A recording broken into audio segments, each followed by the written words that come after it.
All right, so number 5 here, we have a tangent graph again. So a little review on tangent. So remember, the period for tangent is always pi over k.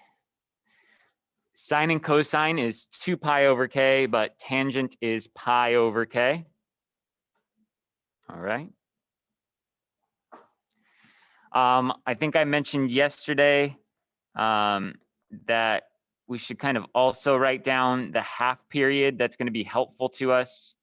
Even if you don't write it down, kind of just think about it in your head. So the half period is, if the period's a fraction, you can just double the denominator, and that does cut it in half. So we see there, like, if you think about it in terms of like, pi over 4 would be half of pi over 2. So I think of it like a pumpkin pie, which is my favorite type of pie. A quarter of a pie is half of a pie, right? So if you cut a pie in half and then cut it in half again, you'll have a quarter. Okay, and then we also have a shift to the right pi over 3, horizontal shift there. All right, so let's go ahead and draw our graph then. So here is pi over 3. And wherever the horizontal shift is for tangent, we know we have a point there. And so I'm just going to draw my point there, okay?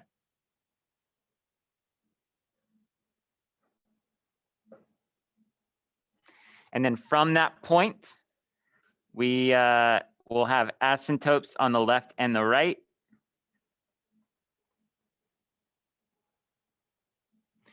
And the distance from the point to the asymptote either direction is that half period, okay?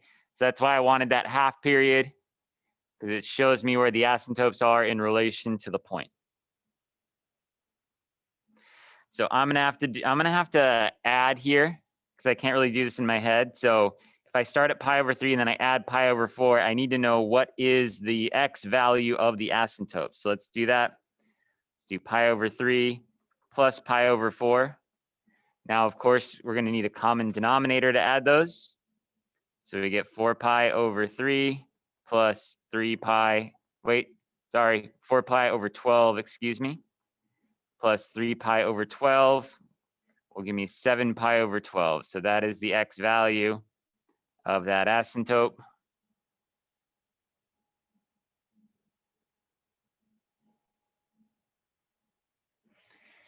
Then I should probably find the x value of the other asymptote. So that's going the other direction. So for that one, I'm just going to subtract it. I already have the common denominator here, so I'm going to do 4 pi over 12 minus 3 pi over 12. So that'll give me the asymptote going the other way. So that's going to be 1 pi over 12. So there's my point in my asymptote, and just finish it with doing one of those little squiggly guys. Boom, done. All right. Awesome. All right, quick schedule talk now. Oh, let me wait like 30 seconds here so you can get caught up there.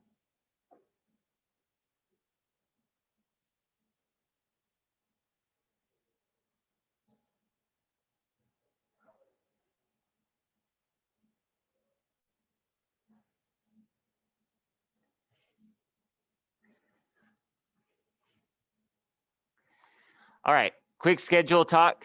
So we are right here, 5.3, 5.4. We're going to finish that up today, okay? The web assignment's not due till Sunday night, but tomorrow we're going to start on our next section of notes, which is going to be 7.1. I have posted those in Schoology, so you can download those today right here. If you want to kind of be prepared for tomorrow, if you want to print them out. If you're on campus tomorrow or today, I will print off a copy for you if you would like, okay? All right, so then after that, we're going to work on 7.1 for a couple days. Then we're going to work on 7.5 for a few days. We're going to review, and then we have a test on the Thursday of this week that starts on 5/10, okay? So 11, 12, 13, that would be 5/13. I'll probably post it that day and then make it due on Sunday night. Then we're going to start reviewing for the finals. And then we have senior finals are on 5/18 and 5/20. However, since this class is like more than half seniors, we're actually all going to take the final on senior final days, okay? And in addition, like the rest of our tests, I'll give you time in class here on these days to work on it, but then I will let you work on it outside of class as well so that you can kind of plan it out. I think I'm gonna have to make it due on Thursday night. So I'll probably post it Monday after school and make it due Thursday night, okay?